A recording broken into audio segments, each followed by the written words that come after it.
Ang simbolo ng lakas at misteryo, ang papel ng leon sa kulturang pandaigdig. Sa bawat kultura, ang leon ay sumasagisag ng lakas, tapang at kapangyarihan. Ito'y hinahangaan at kinatatakutan sa buong mundo. Sa puso ng Afrika at Asia, ang leon ay naging sentro ng maraming mito at alamat. Nagbibigay ito ng inspirasyon at aral. Sa Ehipto, lumilitaw ang leon bilang isang makapangyarihang simbolo.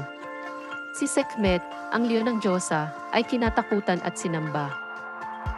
Ang kanyang imahe ay nagpapaalala sa atin ng balanse sa pagitan ng paglikha at pagwasak, pagpapagaling at sakit araw-araw. Sa ibang bahagi ng mundo, ang leon ay kumakatawan din sa hari ng kagubatan. Ito'y sumisimbolo sa karangalan at pagiging bantog. Maging sa sining at literatura, ang leon ay lumilitaw bilang isang mahalagang figura. Binibigyang buhay ang kanilang tapang at itim.